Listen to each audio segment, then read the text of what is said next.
irmão que é São Gotardo, nosso irmão que vem nos prestigiando sempre aqui no MECESG, presencialmente, hoje online, né, Simão? E a gente fica muito grato pela sua participação mais uma vez, te agradece e nós passamos a palavra para você elaborar esse tema tão precioso para a gente. Obrigado, Renato. Obrigado pelo convite, ao Gilmar, a Juliana. Muito obrigado. É uma alegria participar do MECESG, né? Um encontro que há muitos anos nós dele participamos, né?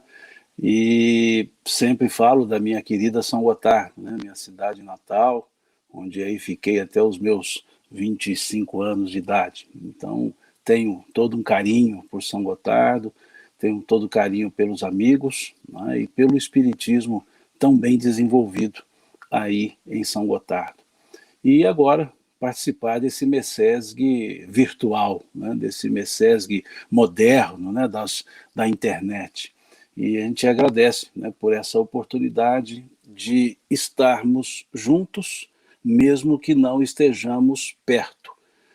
Atribuem a Leonardo da Vinci justamente essa ideia, essa frase. Teria dito ele: para estar junto não precisamos estar perto, mas do lado de dentro. Então nós estamos do lado de dentro de cada coração, do lado de dentro dessa doutrina que nos fortalece, nos dá esperança.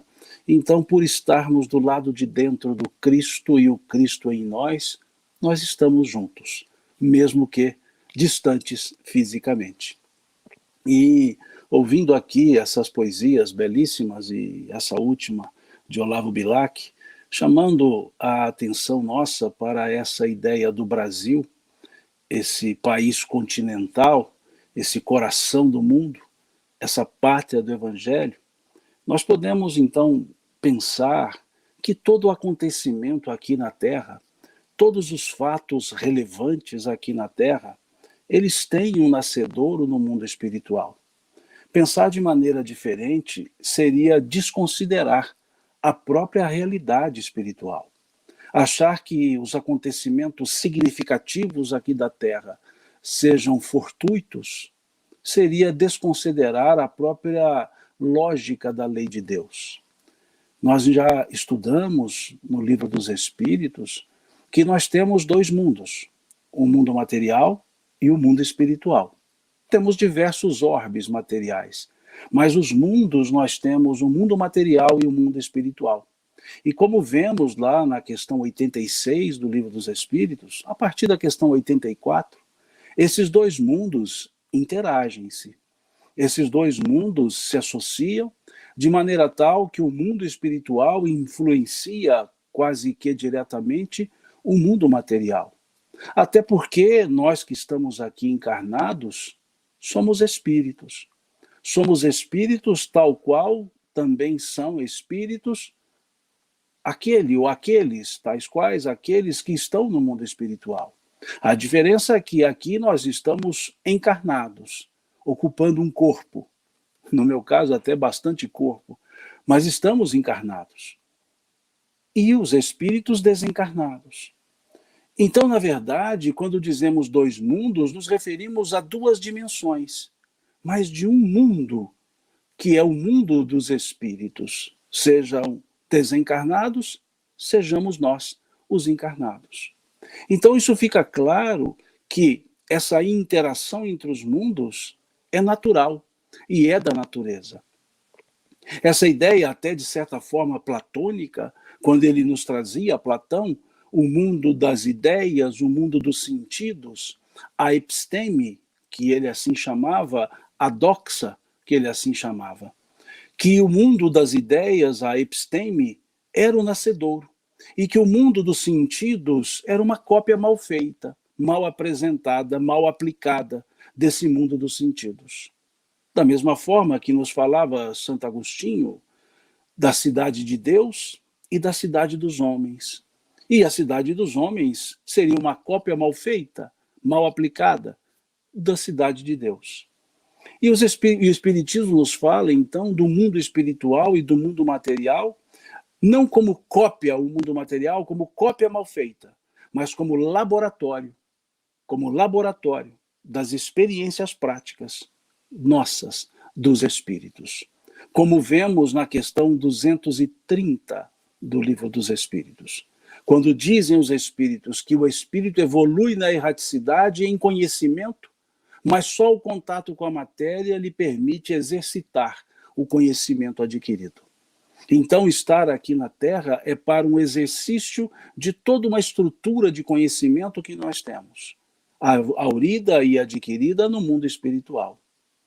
Isso quer dizer, então, que o que aqui realizamos tem, em termos de nascedouro, em termos de conhecimento, em termos de elaboração, em termos de projeto, em termos de arquitetura, o mundo espiritual. Então, o mundo espiritual, ele age. E aquilo que nós chamamos fatos históricos, na verdade, são materializações de projetos espirituais aqui na Terra. Materializações daquele processo evolutivo desenvolvido no mundo espiritual, para que pudesse ser aplicado aqui na Terra. Já que aqui na Terra, sendo o nosso laboratório, onde colocamos em prática os conhecimentos adquiridos, nós possamos evoluir. Que é o que está colocado na questão 132 do Livro dos Espíritos. Quando ali se pergunta qual a finalidade da encarnação dos espíritos, e os espíritos respondem que Deus nos impõe a encarnação com a finalidade de nos fazer progredir. Então só estamos aqui na Terra para o progresso. E os acontecimentos, por assim dizer, históricos, significativos, vão marcando etapas, vão marcando eras nesse processo evolutivo da própria humanidade. Então não há que se estranhar quando lemos, por exemplo, o livro Brasil, Coração do Mundo, Pátria do Evangelho, de vermos uma história do Brasil muito semelhante à que nós estudamos na escola. Mas ali temos a história física praticada no correr dos séculos, mas nós temos os porquês desses fatos assim chamados históricos, e temos também o ponto, a participação do mundo espiritual nos fatos históricos. Aqueles fatos corriqueiros, muitas vezes assim ditos por nós, mas que têm uma estrutura espiritual inspirando as ações. Tem os porquês reencarnatórios de uma ou outra ou várias figuras, por assim chamar, históricas. Tudo que aqui na Terra acontece, há um preparativo no mundo espiritual. Se nós olharmos o nosso planeta Terra tem aproximadamente 4 bilhões e meio de anos. Aproximadamente 4 bilhões e meio de anos. Somente nos últimos 5 milhões de anos é que tivemos a presença hominídea aqui na Terra. Em 4 bilhões e meio de história, somente nos últimos 5 milhões de anos é que tivemos a presença hominídea na Terra. Se dividíssemos isso para um dia de 24 horas, a presença hominídea na Terra seria o último segundo do dia, num dia de 24 horas. Então, durante 4 bilhões, 495 milhões, 499 milhões e 500 mil anos, a Terra viveu sem a presença hominídea. Como que se preparando, como que se organizando para poder receber os espíritos aqui encarnados. Não interessa se ainda no mundo primitivo, evolutivamente falando, mas a presença hominídea. 5 milhões de anos. 4 bilhões, 495 milhões de anos. Sem ninguém. Nos últimos 500 mil anos é que tem a presença do chamado Homo sapiens aqui na Terra. Há 500 mil anos. Há 500 mil anos somente.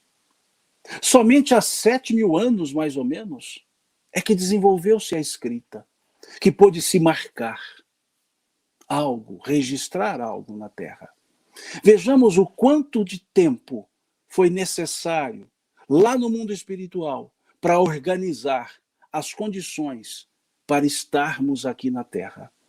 As condições físicas, esperando as revoluções físicas da Terra, a adequação do solo, a adequação do clima, para que tivesse condições, então, de chegar o ser hominídeo, o Homo sapiens, os espíritos que somos encarnados.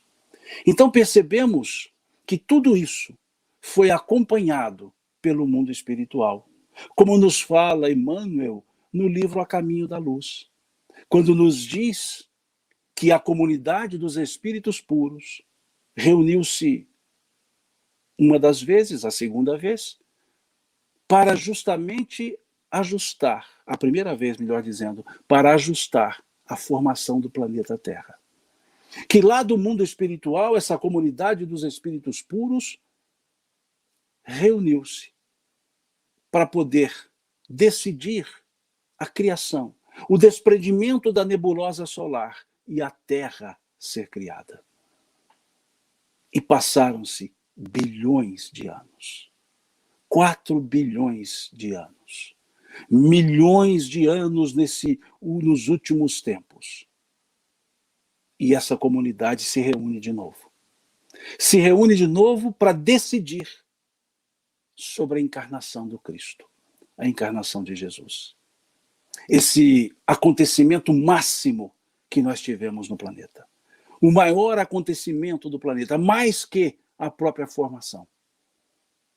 Essa comunidade se reúne e no mundo espiritual decidem pela encarnação de Jesus, pela vinda de Jesus. Isso há mais ou menos 2000 anos. Há mais ou menos 2000 anos. Bilhões de anos. Bilhões de anos. Entre essa formação da estrutura hominídea, da estrutura do Homo sapiens, da encarnação, ou da individualização do princípio inteligente, da figura do espírito, conforme vemos na questão 76, e a chegada de Jesus, tivemos ensaios do mundo espiritual, decidindo a vinda de um, de outro, que fosse marcando elementos na história do planeta. No Oriente, no Médio Oriente, no Ocidente, e na nossa estrutura, por assim dizer, religiosa, nós tivemos um momento de apresentação de uma figura única, Deus, na figura de Moisés. Há mais ou menos 3.000 anos, Moisés aqui nos traz uma ideia diferente. Deus único e que tinha leis, regras.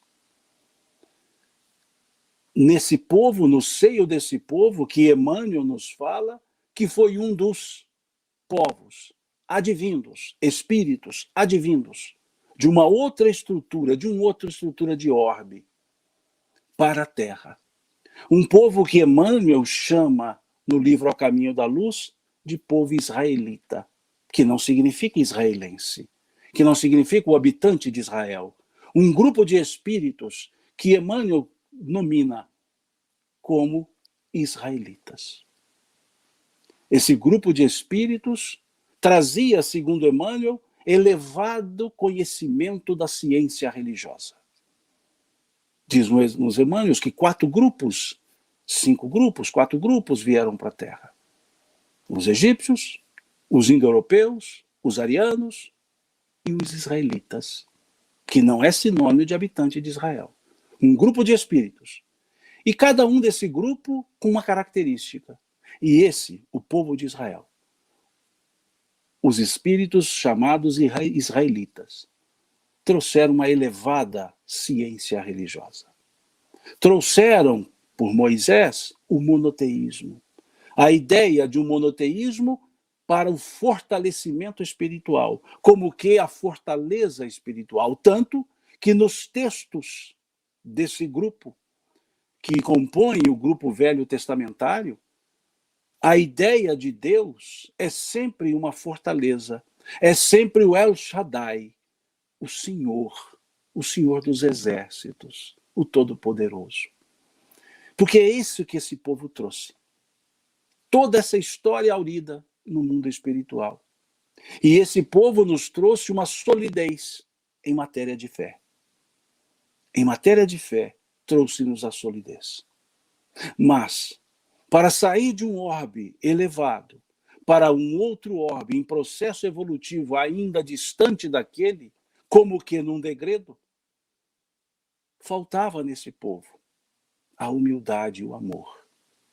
Faltava nesse povo o senso da humildade, por conhecerem muito da ciência religiosa, por sentirem sólidos na estrutura em Deus. Desenvolveram, ou não trabalharam com a humildade e o amor. E aí, de Moisés a Jesus, dessa característica desse povo espiritual até Jesus, passaram-se mais ou menos, 1.300 anos. E chega Jesus. Chega Jesus para nos ensinar, para nos trazer aquilo que esse povo não desenvolveu: humildade e amor.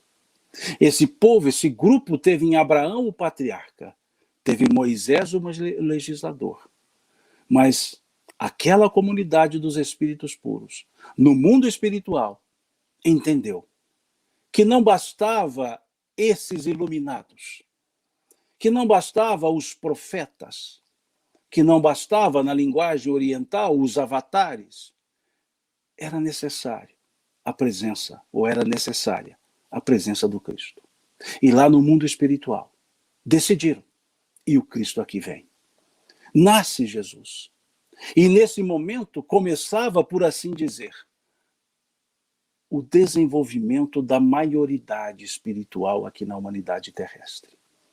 Nesse momento, então, nós podemos dizer que ensaiava essa humanidade, essa maioridade da humanidade terrestre. Jesus, ele passa a ser o marco, até o marco histórico, para o antes dele e depois dele.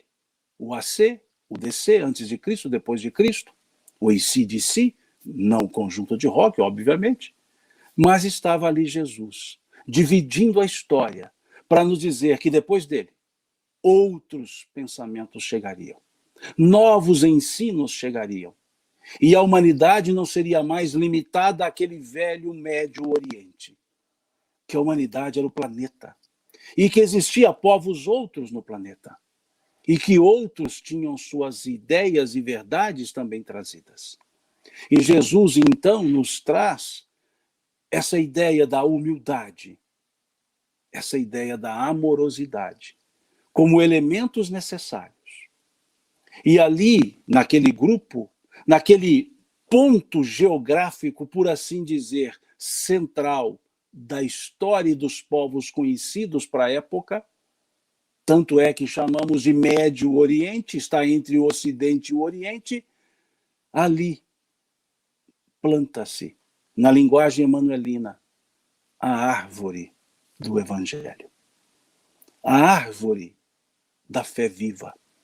Como nos relata Emmanuel no prefácio do livro Brasil, Coração do Mundo, Pátria do Evangelho. Ali, então, a árvore é plantada, esperando que se desse frutos, pois afinal era o povo que guardava a ciência religiosa, que tinha a fortaleza em Deus, e era o lugar geográfico em que por ele transitava o Oriente e o Ocidente. No lugar certo, geograficamente correto, no momento correto, chega-nos então Cristo.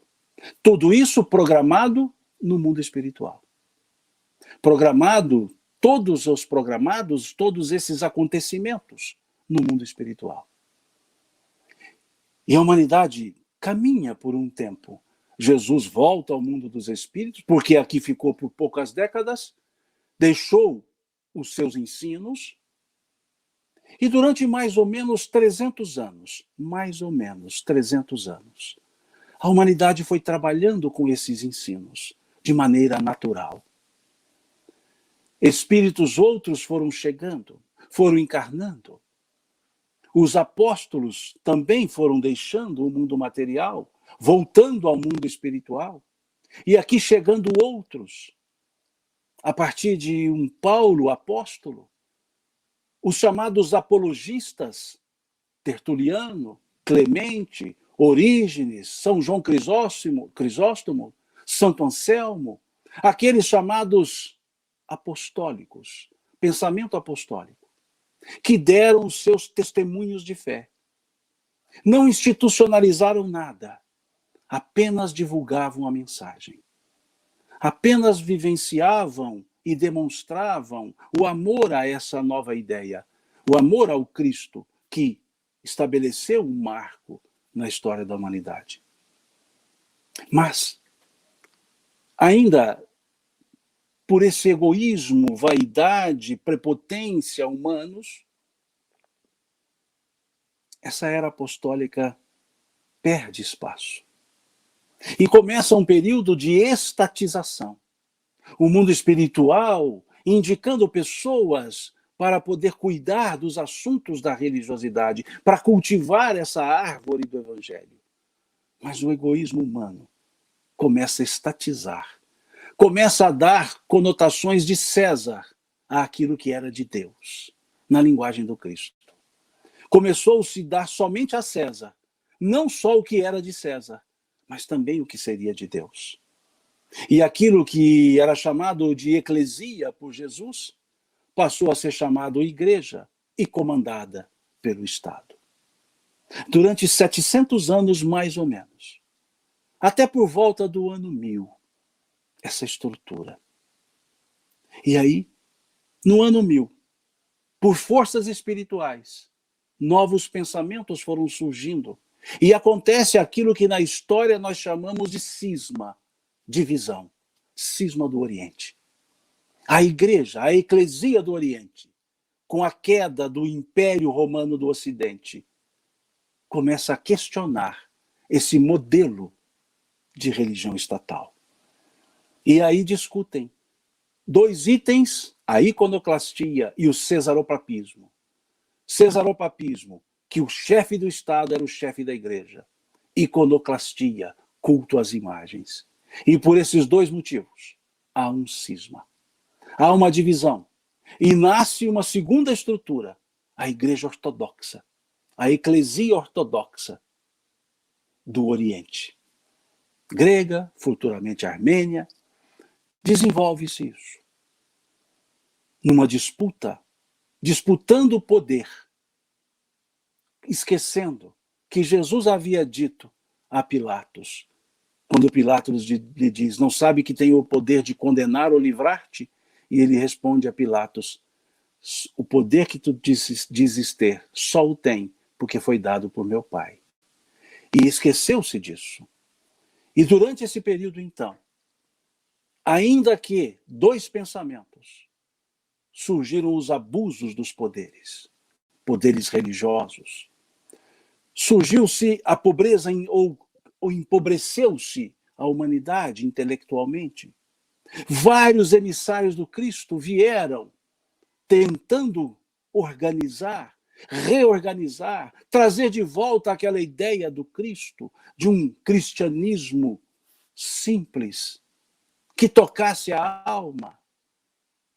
No mundo espiritual, organizam a vinda de Francisco de Assis para restaurar a igreja, dar sentimento àquilo que só era interesse material. Nasce uma filosofia diferente, não mais aquela filosofia dos pais da igreja. Surge a chamada escola escolástica, que trabalhava com a razão e com a fé. Figuras como Tomás de Aquino. E foram chegando emissários do Cristo.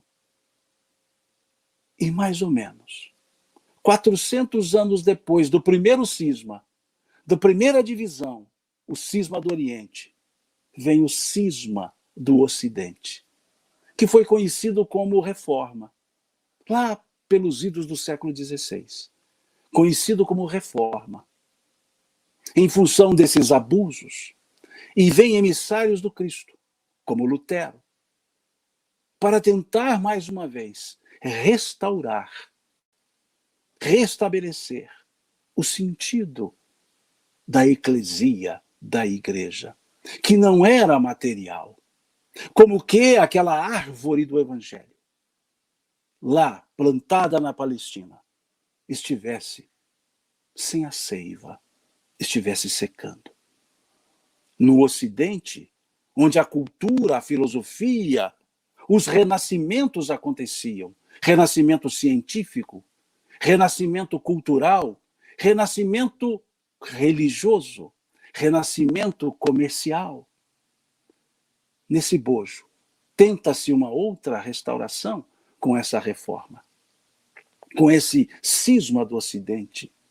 Lutero propõe 95 teses, desmontando a estrutura material, temporal, interesseira, econômica, aplicada às eclesias, ou à eclesia, ou à igreja. E apresenta uma ideia de não mais uma relação salvacionista por obras materiais, mas por obras de fé. Salvação pela fé.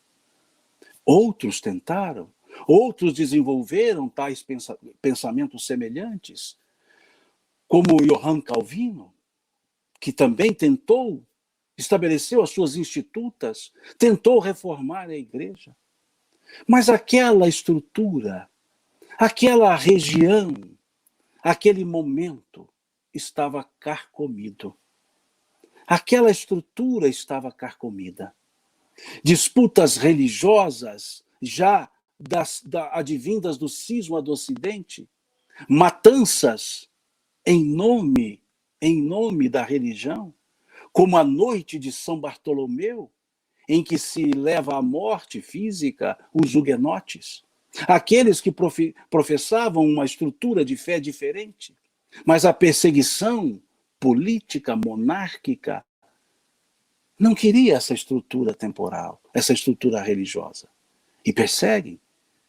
Não mais as cruzadas do passado, que fez levantar estruturas de religiosidades também diferentes lá no Oriente, com a figura islâmica, com o profeta Muhammad.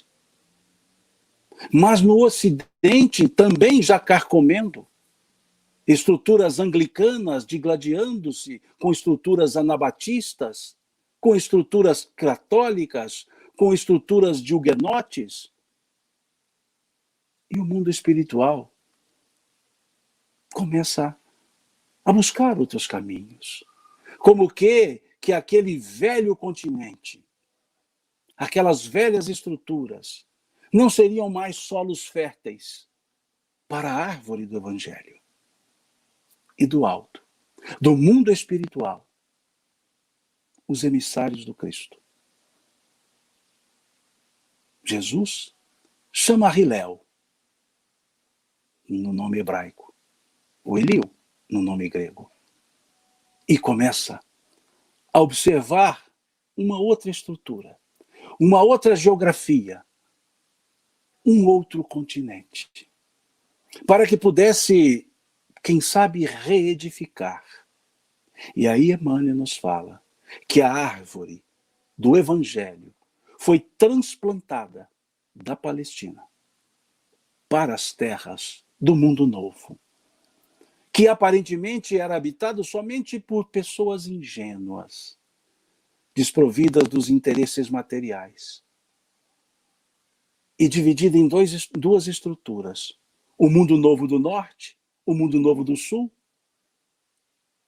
Vieram para cá, inspirados pelo mundo espiritual, aqueles que poderiam colocar aqui um pensamento religioso. Mas não o pensamento religioso das estruturas das instituições. O pensamento religioso advindo do sentimento do Cristo.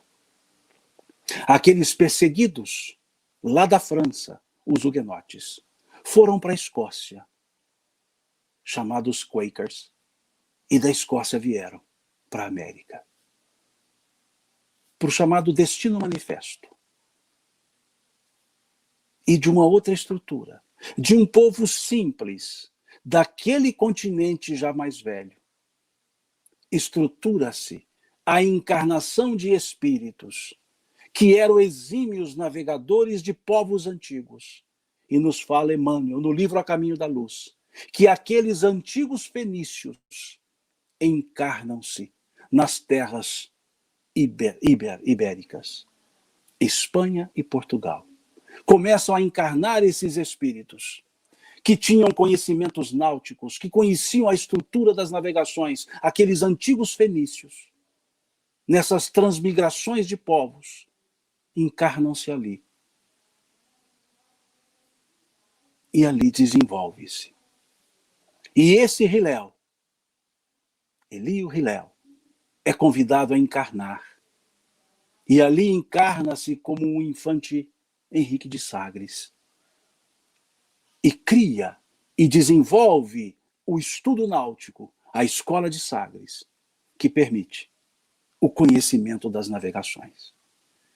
Porque para se chegar a um mundo novo, só via o oceano. E aí esse povo é preparado. Aquele povo simples da Península Ibérica desenvolve conhecimentos náuticos. E aquele país, o primeiro Estado nacional formado na Europa, Portugal. Portugal foi o primeiro Estado nacional formado na Europa. Antes de quaisquer outros Estados nacionais, Portugal.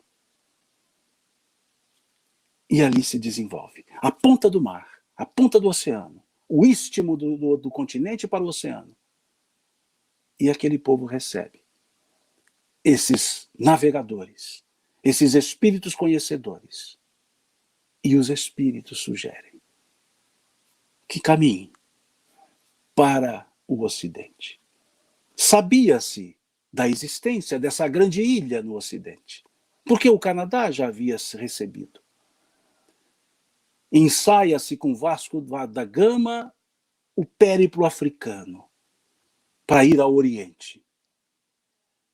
E depois, numa figura, numa estrutura, Portugal manda uma esquadra que, por influência espiritual, nos fala Humberto de Campos. Cabral é inspirado, tem sonhos e chega a essa terra sabida, mas desconhecida. Sabida sim, mas desconhecida. Tratados já haviam organizado uma certa divisão para esse mundo do Ocidente. O Tratado de Tordesilhas, que das ilhas de Cabo Verde, léguas marítimas a leste, a oeste, melhor dizendo, que foi contestado por Portugal porque não queria 100 milhas marítimas, mas 400 milhas marítimas, porque senão não atingia as terras. Já sabia da existência dessas terras. De tal modo que o rei da França, Francisco I, foi dizer: onde está escrito no testamento de Adão que a terra deve ser dividida entre Portugal e Espanha, esquecendo dos outros herdeiros? Tudo organizado no mundo espiritual. Por isso, não é um descobrimento. Na teoria historiográfica é chamado de achamento, mas não descobrimento, porque já sabia da existência. E o mundo espiritual dizia isso. Humberto de Campos já nos trazia isso em 1938, antes mesmo que a historiografia revisasse os conceitos do descobrimento do Brasil e passasse ao achamento. Humberto de Campos, espírito, já dizia no livro Brasil, Coração do Mundo, Pátria do Evangelho, as terras sabidas. Sabidas, não conhecidas, mas sabidas. E aqui se instala uma nova expectativa. Uma nova expectativa. E começa então esse transplantar da árvore do Evangelho para essas terras, chamadas pelo Cristo, conversando com Eliu, ou Hilel, terras do Cruzeiro. Terras do Cruzeiro.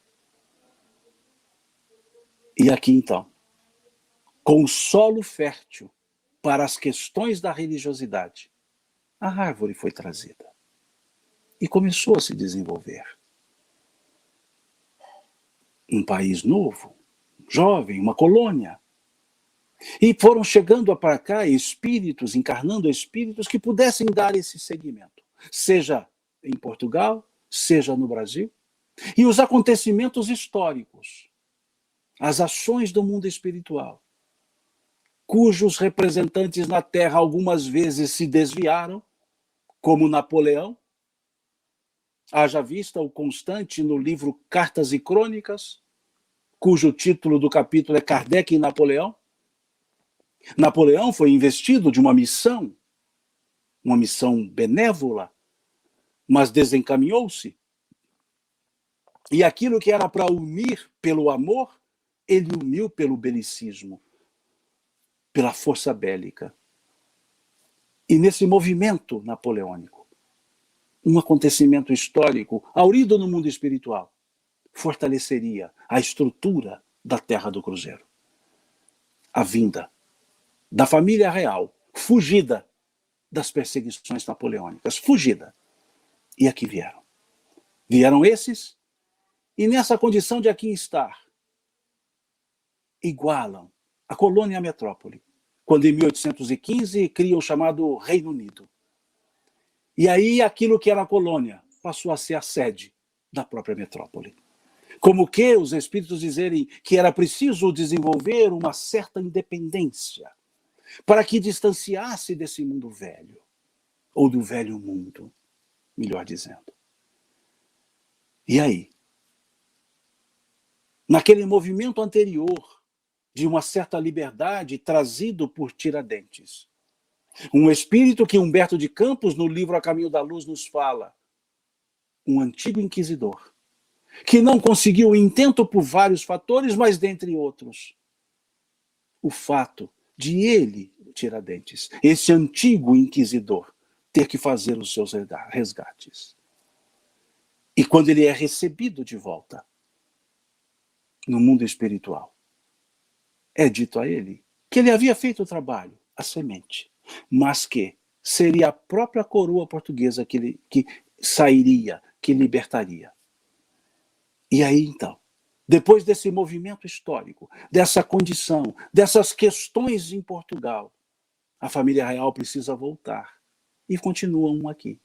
Como que tomando conta.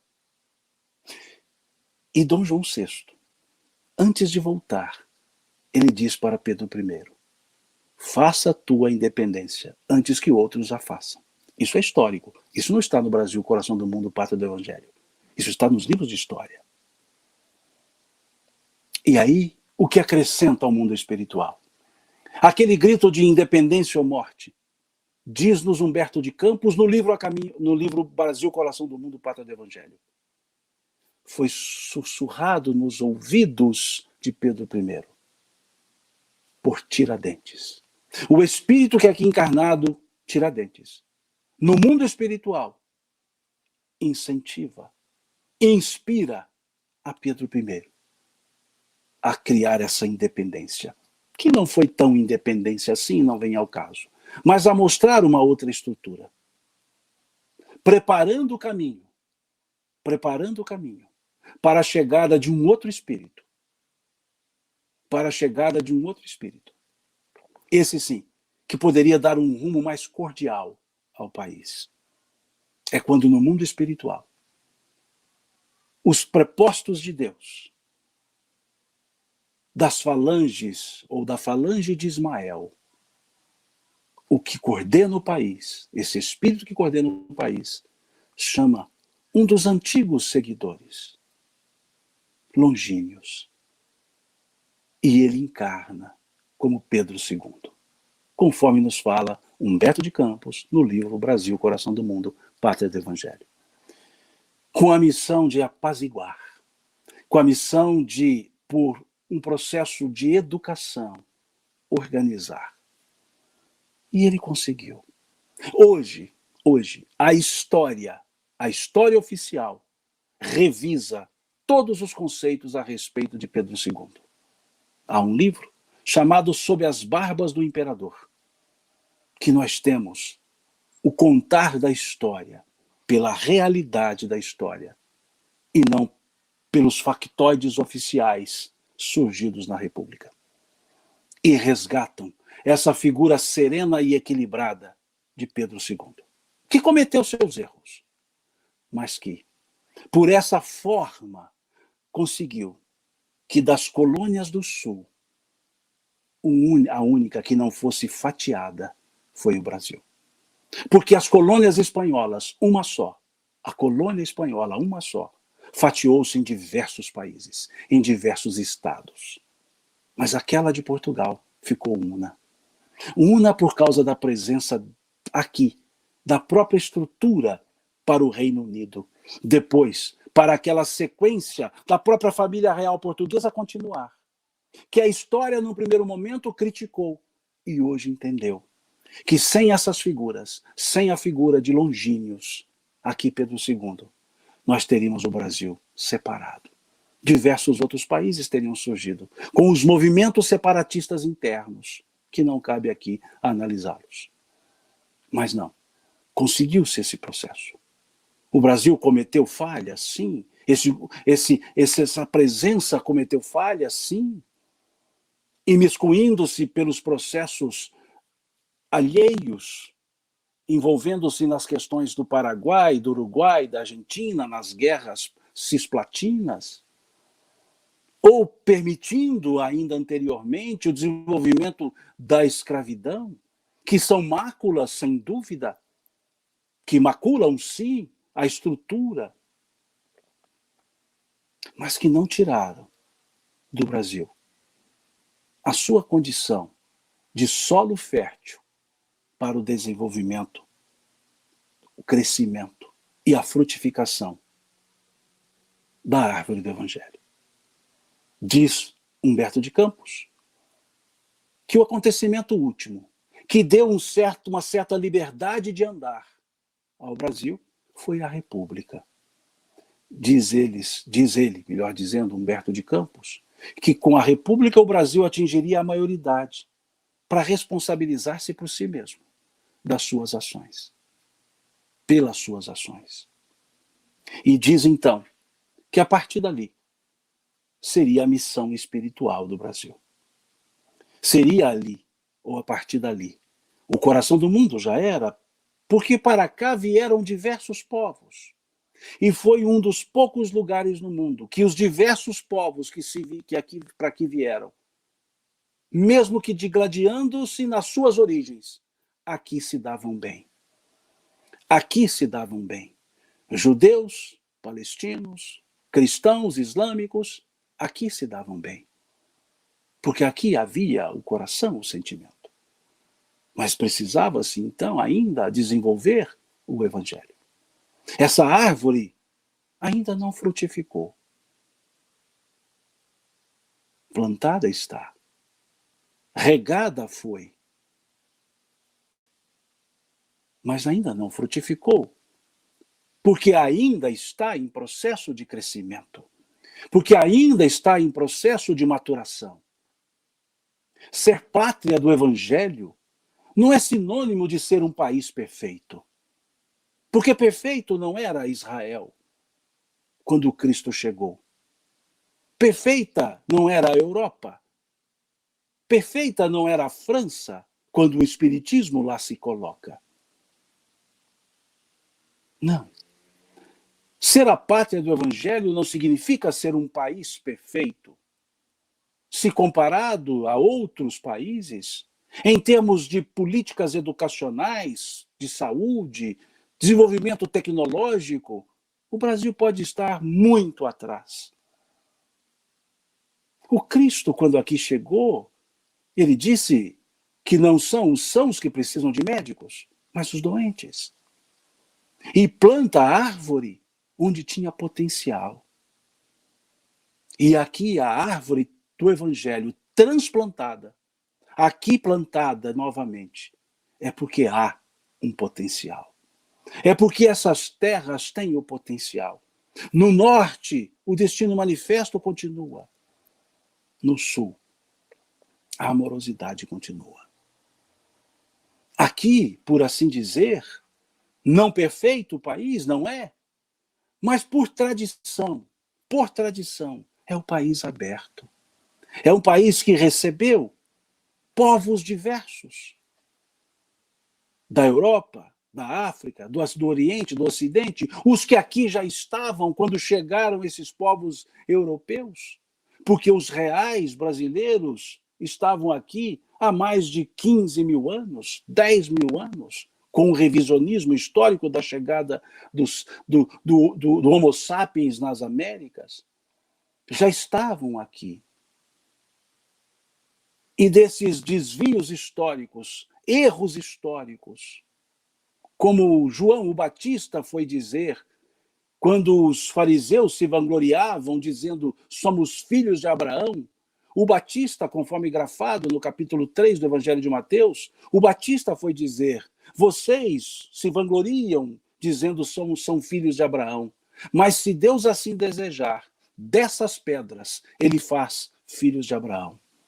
Como quer nos dizer que dessa imperfeição nossa, poderia sim crescer e frutificar uma árvore, a árvore do Evangelho. Aqui há o potencial. Aqui, naturalmente, há uma religiosidade estabelecida. Não há conflitos de religião. Não no sentido que se teve nas cruzadas, não no sentido que se teve das guerras religiosas, das perseguições, dos anátemas. Aqui não houve e não há conflitos belicosos em nome das religiões. Aqui, uma mesquita e uma sinagoga podem estar frente a frente, uma de um lado da rua, outra do outro lado da rua. E funcionando. Podem estar lado a lado, uma mesquita e uma sinagoga. Que lá, no nascedouro não pode, mas aqui, no solo fértil, potencialmente bom, pode. Aqui se dialoga o islamismo, o judaísmo, o cristianismo, dialogam. Não só conversam, dialogam. Aqui as escolas religiosas advindas de diversos pontos do cristianismo dialogam. Há abusos? Sim. Aqui o espiritismo tomou forma e tomou força. E nos fala Humberto de Campos, lá no livro Brasil, Coração do Mundo, Pátria do Evangelho, que aqui o espiritismo, enquanto na Europa o espiritismo se consolidava em ciência e filosofia, aqui o espiritismo se edificava ligado ao cristianismo redivivo. Aqui o aspecto religioso tomava forma, não para uma religião, mas para uma reflexão moral.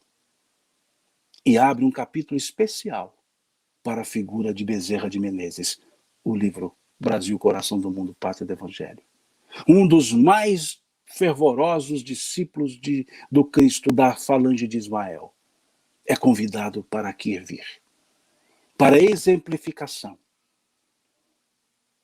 E foi ele, aquele que primeiro foi organizando, não como norma cogente, como ordem, mas por exemplificação.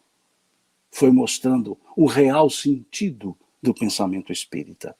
Não apartado da filosofia, não apartado da ciência, mas também não apartado da moral, da religião. E aqui, figuras várias foram desenvolvendo esse pensamento. Até essa figura cândida do nosso Francisco Cândido Xavier. Mais um exemplificador. E nos outros segmentos também, como uma irmã Dulce na Bahia. Como lá no passado, Joana Angélica, no convento da Penha, nesses processos de independência do país. E exemplos vários, como Eurípides Barçanufo, como um Jerônimo Mendonça, como um Divaldo Franco. como vários outros das outras escolas do pensamento moral religioso. E aqui no Brasil, temos a maior expressão espírita, temos uma importante e relevante expressão católica, uma grande presença evangélica, um forte judaísmo, um equilibrado islamismo, um sereno budismo. Tudo isso nesse solo fértil da religiosidade. E o acima de tudo isso que nós devemos pensar. O acima de tudo isso, nós estamos aqui encarnados.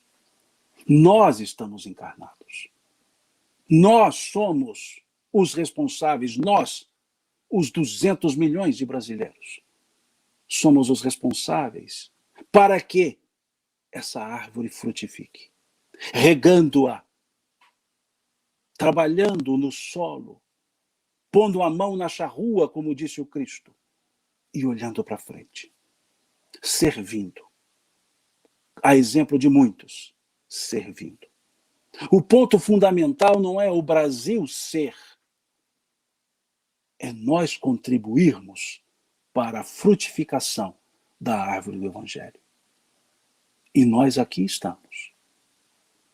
Somos, assim não dizemos, brasileiros, não desistimos nunca, não é assim que dizemos? Não é isso que é cantado nos movimentos sociais? Sou brasileiro com orgulho e amor, não desisto nunca. Então não desistamos. Não desistamos de fazer florir, de fazer frutificar essa árvore do Evangelho que foi trazida para cá pelos emissários do Cristo, para as terras do Cruzeiro, para essa pátria, para esse coração do mundo, para essa pátria do Evangelho.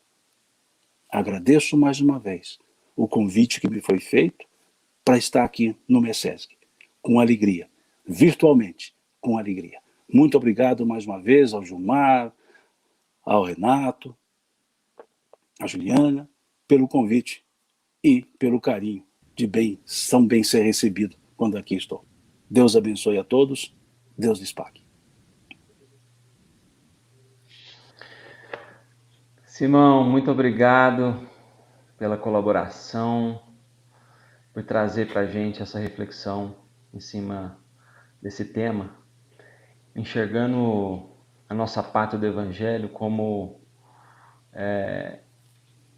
a nação onde o Cristo coloca as capacidades de irradiar a humanidade, a paz e a fraternidade. E nós temos aqui algumas reflexões que os internautas durante a palestra trouxeram, né? E ainda alguns colocando sobre a intolerância religiosa, que ainda, infelizmente, ainda é difundida no nosso país. Simão, a gente gostaria de colocar para você, né, como uma pergunta, como é que você imagina esse movimento de transformação? Como é que você sente isso no curto, médio e longo prazo? Como é que isso vem de forma prática para nós que estamos no movimento espírita? Como que nós, do movimento espírita, podemos colaborar? O apóstolo Paulo, na sua carta aos Romanos, ele diz assim: irmãos, não vos conformeis com este mundo, mas transformai-vos pela renovação do vosso próprio entendimento. Transformai-vos. Ele não pediu que transformasse o mundo. Ele pediu que transformássemos a nós mesmos. E nos disse como? Pela renovação do nosso próprio entendimento. Então nós precisamos renovar. Aqui se falou, você disse, intolerância religiosa. Não precisamos ir longe. Intolerância no próprio movimento espírita. Quantas divisões nós estamos tendo no movimento espírita? Espíritas da ala A, espíritas da ala B, espíritas progressistas, espíritas retrógrados, ou espíritas... Para que isso? Isso não é do espiritismo, isso é nosso. E vai um alerta feito pelo espírita Viana de Carvalho, que está no livro Sementeira da Fraternidade, psicografia do Divaldo. Viana de Carvalho escreve: o movimento espírita cresce e se propaga, mas a doutrina espírita permanece ignorada, quando não adulterada, na maioria dos seus postulados, ressalvadas as incontáveis exceções, diz ele. Então que pensemos nisso. O que nós estamos fazendo? Um espiritismo à moda da casa ou não? Estamos levando a bandeira da afetuosidade, da amorosidade, da respeitabilidade ou não? Quantos artigos de críticas nós temos no movimento espírita acerca do próprio espiritismo? Quantos estão sendo os donos da verdade? E quantos, de fato, estão trabalhando para servir as pessoas? Então, de ordem prática, saiamos um pouco desse intelectualismo vazio e comecemos a um trabalho de humanização, de sentir, de empatia, de enxergar o ser humano, de deixar esses púlpitos e sermos mais úteis nas bases, nas pessoas. Perceber que não somos seres perfeitos, mas somos perfectíveis, que podemos, apesar dos erros, continuar trabalhando e seguindo e melhorando e passando a acertar. Ter a paciência para lidar com as pessoas, ter essa empatia para sentir a necessidade alheia, deixar o espiritismo de menos pompa e mais ação. É isso que nos cabe fazer. Emocionarmos-nos com o Cristo, para que essa emoção seja o ânimo para seguirmos em frente trabalhando. Então é esse aspecto que precisamos avaliar. E não existe intolerância religiosa, existe intolerância dos religiosos. O problema não são as religiões, os problemas são os religiosos que se distanciam das suas religiões. Então o problema não é a sociedade, somos nós. Porque a sociedade é uma consciência coletiva, formada de consciências individuais. Enquanto eu ainda estiver dizendo a sociedade vai mal e não percebendo que eu é que estou indo mal, e o outro também, nós não sairemos desse cipoal de erros. Então que olhemos de maneira diferente e assumamos as responsabilidades, começando por nós mesmos. Esse momento de isolamento, dito isolamento social, eu digo dito porque melhor seria dizer recolhimento pessoal. Se nós aproveitarmos para nos recolher e reavaliar nossas condutas e voltarmos às convivências de maneira diferente, talvez nós vamos conseguir mudar um pouco esse cenário egoísta, individualista, personalista que nós vivemos. Quando de fato deixarmos de ser personalistas, porque ainda o somos. Ainda somos muito de usar o meu e não o nosso, de dizer eu e não nós. Então que pensemos nisso, porque o Brasil será o que os brasileiros fizermos. Parafraseando a ideia de Leon Denis sobre a ideia do espiritismo no futuro ser aquilo que os homens deles fizerem. Então, da mesma forma, o Brasil, a nossa cidade, a nossa família será o que nós fizermos. Então tragamos a responsabilidade para cada um de nós e avaliemos se nós também não estamos sendo intolerantes com muitas coisas, principalmente com as pessoas e com os defeitos alheios, em vez de tentar ajudar na reconstrução e os outros ajudar na nossa reconstrução. Ficamos ainda apontando erros quando nada fazemos em benefício dos acertos. Tudo começa com a nossa ação real e prática, né, Simão? Nós, do Movimento Espírita, que temos essa riqueza em nossas mãos, né? Assim, e muitas vezes a gente ainda vê o movimento muito no falatório, né? No nosso ainda estágio. Nós temos ainda que aprender a colocar a mão na massa. O Rubem Alves, certa vez, ele cunhou um termo chamado escutatória. Ele disse que no Brasil tinha muito curso de oratória, ensinando a falar muito, mas precisava de curso que ensinasse a ouvir. Então ele criou a palavra escutatória. E aí eu vou colocar um outro pontozinho. Nós já temos muita escutatória, precisamos agora de curso de fazetória. Precisamos aprender a fazer as coisas. Já temos oratória demais, escutatória, e agora precisamos fazetória. Começar a fazer, começar a agir. Porque foi isso que disse o Cristo. Quando Pedro tira o pé no momento de ser lavado e diz, Mestre, Senhor nosso, nós é que devemos fazer tais coisas e bem sabemos que devemos. E Jesus disse a ele, se vós já sabeis dessas coisas, bem-aventurados sereis, se agora as praticares. Então, que pensemos, em vez de ficar dizendo, que eu vejo muito, como que o Brasil é o coração do mundo, pátria do evangelho, um país ruim desse jeito? O país não é ruim, somos nós que somos, os que compomos o país. Então, se queremos que ele seja a pátria do evangelho, sejamos nós o coração para essa pátria do evangelho. Sejamos nós os primeiros a vivenciar, a servir, a ser útil. Dizia o Cristo aos apóstolos, no mundo vós tendes os governadores que vos dirigem, não será assim dentre vós. Aquele que quiser ser o maior, seja o que mais sirva. Então, se nós queremos que algo mude, começamos a ser úteis, comecemos a ser úteis, comecemos a servir e não a ser servido. Comecemos a servir. E aí veremos que essa árvore continua plantada aqui. Está faltando só a gente regar para poder esse fruto surgir. Simão, maior nação espírita do planeta. Como que você enxerga isso? Como você explica isso? Corações abertos. Felizmente, aqui entrou pelo aspecto do coração e não do intelectualismo vazio. Se o espiritismo aqui entrasse só pelo intelecto, ele continuaria só na elite da intelectualidade vazia. Mas ele entrou pelo coração e chegou ao cérebro. Aqui, pela porta da religiosidade, atingiu-se a intelectualidade e a filosofia se fez e a ciência se desenvolveu. E isso toca a emoção. E a maior nação do mundo espírita é que está levando para diversos outros países os núcleos do pensamento espírita.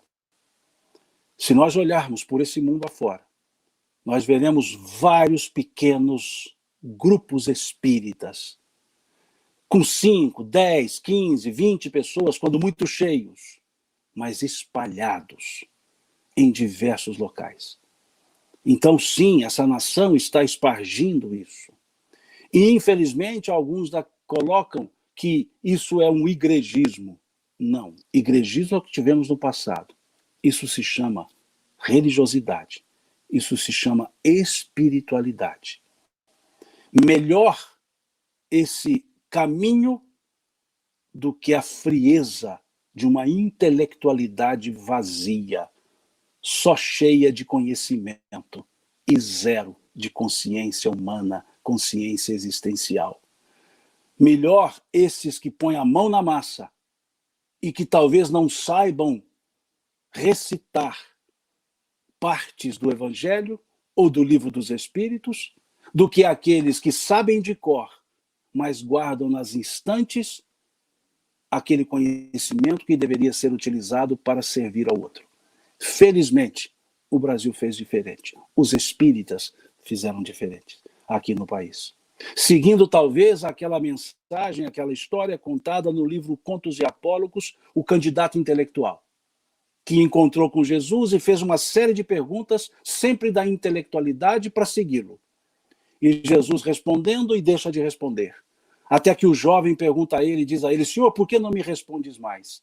E Jesus diz para ele, procura-me quando de fato estiver disposto a servir. E diz Humberto de Campos que Jesus foi para a Galileia e lá reuniu homens rudes que nada sabiam da filosofia grega ou do direito romano, mas que estavam dispostos a servir sem nada perguntar. E felizmente, aqui o Espiritismo veio pelo serviço, por servir, pelo ser útil. E isso fez proliferar.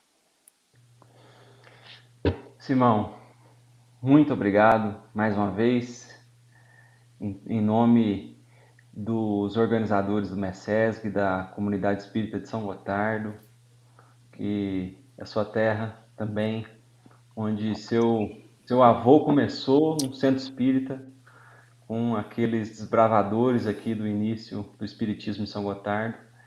Em nome dessa turma toda que está por trás de todos nós, a gente agradece a sua participação. E eu quero dizer que você é um grande semeador do Evangelho no coração da pátria do Evangelho para todos nós. Muito obrigado, Simão. Nós vamos passar agora para a apresentação da evangelização infantil, um trabalho que os evangelizadores fizeram, e aqueles pais que quiserem trazer os filhos, né, para esse momento, são todos bem-vindos. Muito obrigado, Simão. Valeu. Eu que agradeço. Obrigado mesmo.